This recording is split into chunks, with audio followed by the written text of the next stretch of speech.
반갑습니다. 즐거운 통독 시간입니다. 오늘부터는 신약 말씀을 같이 나누게 될 텐데요. 오늘 첫 번째로 마태복음 말씀을 같이 나누겠습니다. 마태복음은 신약에서 가장 먼저 나오게 되죠. 이것은 구약과 예수님의 이야기가 연결되어 있다라는 것을 나타내는데 가장 좋은 복음서 중 하나이기에 앞에 놓여진 것으로 보여줍니다. 마태는 특히 유대인들에게 복음을 전하기 위해서 예수님이 다윗의 후손으로 태어났음을 강조하며 구약을 반복적으로 인용합니다. 마태복음은 편협한 유대주의를 뛰어넘어 예수님이 온 세상의 구주시며 왕이심을 드러냅니다. 마태복음의 책 제목을 보면 그리스어 성경에 카타마타이온, 마태에 의한, 마태에 따르면이라는 제목을 가지고 있고 우리말 성경도 역시 이것을 따라서 마태복음이라고 명명하였습니다. 저자는 전통적으로 마태로 보고 있고 어떤 몇몇 학자들은 어느 익명의 유대인에 의해 편집되었을 것이다 라고 그렇게 보기도 합니다. 마태복음의 기록 목적은 구약과 유대교에서 예언했던 구원자가 예수 그리스도 안에서 이미 임했고 하나님께서 예수 그리스도를 통해서 유대인뿐만 아니라 이방인 모두에게 새 이스라엘 창조하신다는 이야기를 매우 조직적으로 나타내기 위해서 기록되었다고 볼 수 있습니다. 마태복음의 전체 이야기를 보면 첫 번째 1장부터 2장은 예수님의 탄생에 대해서 기록하고 있습니다. 족보가 등장하고 있죠. 그리고 3장, 4장은 공생애를 위한 준비 과정이 나오게 됩니다. 그리고 이어서 하나님 나라에 대한 선포와 하나님 나라에 대한 삶에 대해서 4장부터 7장에 이야기하고 있고요. 그리고 8장부터 10장은 하나님 나라의 건세와 사명에 대해서 이야기하고 있고 그리고 11장부터 13장은 하나님 나라에 대한 질문과 또 반대 세력에 대한 이 복합적인 반응에 대해서 이야기하고 있습니다. 그리고 13장부터 18장은 점점 거세지는 반대 세력들 그리고 제자들의 고백과 특별한 교훈들이 나와 있습니다. 또한 자신을 왕으로 소개하는 데 복합적인 반응과 그를 거부하는 자들에 대한 심판에 대한 이야기가 19장부터 25장까지 나와 있고 그리고 예수님의 재판과 죽음, 부활하심 그리고 그것을 전하라라는 그런 장면까지가 26장부터 28장까지 나옴을 통해서 마태복음은 마무리되게 됩니다. 마태복음에는 큰 가르침이 5개가 있다고 합니다. 5장부터 7장, 10장, 13장, 18장, 그리고 24장부터 25장 크게 5가지의 가르침이 있다라고 이야기해서 어떤 학자들은 이것을 유대인들을 대상으로 마태복음이 기록되어 있기 때문에 모세오경을 중요하게 생각하는 그들을 향해서 크게 5가지의 가르침을 안에 담아 놓았다라고도 이야기하는 학자들이 있습니다. 그럼 전체적인 내용을 간단하게 살펴보면 1장에는 족보가 등장하게 되죠. 14대씩 끊어서 나오게 됩니다. 이것은 완전수인 7의 2배를 나타내는 숫자이기도 하고 또한 게마트리아는 방식을 통해서 숫자를 해석하면 이 다윗이라는 글자가 나와서 예수님의 족보에 다윗이 큰 관련성이 있다는 것을 나타내고 있는 것입니다. 그리고 예수님의 탄생을 기록하고 동방에서 온 박사들에 대해서 이야기하기도 하고 3장부터 4장에 보면 예수님의 공생애가 시작되는 장면이 나오게 됩니다. 예수님께서 먼저 사람들 앞에서 세례 요한에게 세례를 받게 되고 그때 하늘로부터 소리가 있게 되죠. 이는 내 사랑하는 아들이다 라는 그런 말로 이제 예수님의 공생애가 시작되게 됩니다. 그리고 가장 먼저 했던 것이 광야로 가서 인간이 실패했던 아담이 실패했던 그 유혹에서 통과하는 시험 장면이 나오게 됩니다. 예수님께서 이미 승리하셨기에 우린 예수 그리스도 이름을 부를 때 예수 그리스도 통해서 승리할 수 있다는 것을 기억해야 할 것입니다. 그리고 4장부터는 예수님의 본격적인 사역과 제자 훈련에 대해서 이야기가 나오게 되는데요.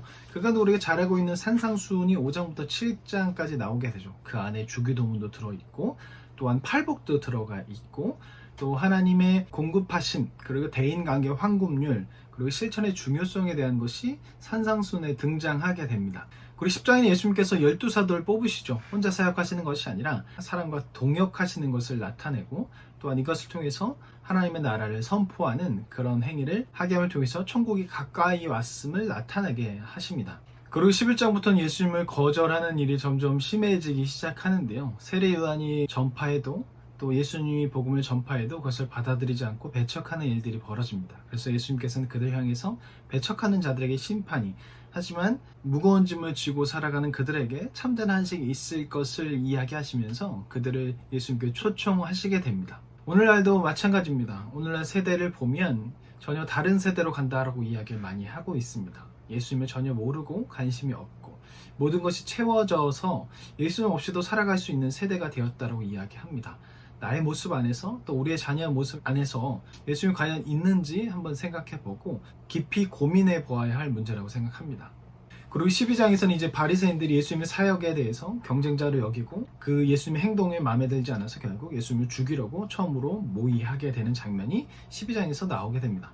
그리고 13장에는 천국 비유가 나오게 되는데요. 마태복음에서 특히 하나님의 나라가 아니라 하늘나라, 천국이라는 단어가 사용되는 이유는 유대인들을 위해 기록했기 때문입니다. 유대인들은 하늘에 하나님이 계시다고 생각했기 때문에 당연히 하늘나라 하면 하나님이 계신 곳이라 생각했고 하나님의 이름을 부르는 것이 불편했기 때문에 하나님 대신 하늘이라는 단어를 사용해서 천국이라는 단어를 표현했습니다.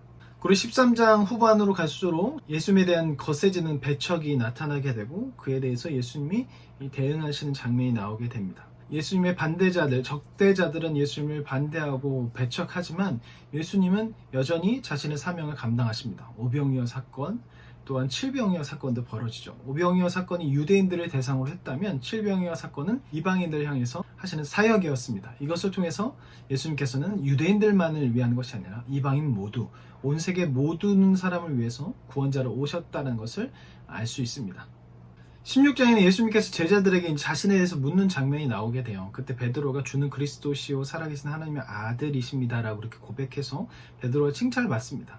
그리고 예수님께서는 자신의 죽음에 대해서 이야기하시는데요. 그때 베드로가 절대 그렇지 못하게 한다라고 얘기를 하게 되고 그때 사탄아 물러가라 라는 이야기를 듣게 되죠. 제자들은 아직 예수님이 하시는 말씀이 무엇인지 깨닫지 못하고 예수님을 정치적인 메시아로 생각하기에 절대로 죽으면 안 된다라고 생각했던 것이죠.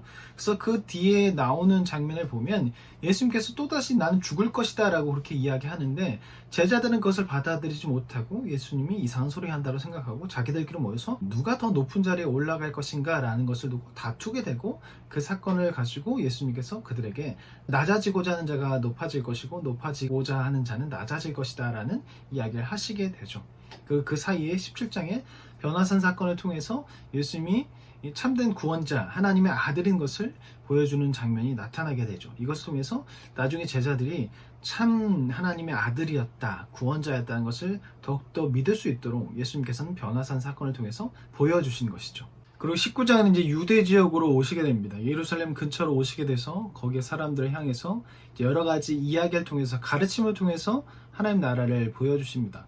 이제 기적보다는 여러 가지 가르침을 통해서 하나님의 나라를 보여주게 되고 21장에서는 이제 드디어 예루살렘에 입성하게 됩니다. 사람들은 정치적인 메시아로 생각하고 예수님을 환호하며 호산나라고 외치게 되죠. 하지만 이 사람들이 나중에 예수님을 십자가에 못 박으라 라고 이야기하는 사람이 되어버리죠. 우리는 예수님을 어떻게 생각하고 있는지 내 생각대로 될 때에만 예수님을 따르고 그렇지 못할 때는 예수님을 모른 척하는 자는 아닌지 한번 생각해 보셔야 할 것입니다. 예수님께서 성전에 들어가시고 성전을 정화하는 장면이 나타나고 무화과를 저주하는 장면이 나타나게 됩니다. 그리고 제자들 따로 불러 모아서 감람산에 오르셔서 비유를 통해서 더욱더 하나님 나라에 대해서 종말에 대비할 것에 대해서 이야기하십니다. 달란트 비유 그리고 기름을 준비한 5 처녀 비유를 통해서 종말에 이렇게 준비해야 돼야 한다라는 것을 이야기하십니다. 그리고 고난을 예고하시고 내가 죽을 것이다. 그리고 나를 배반할 자가 가룟 유다다.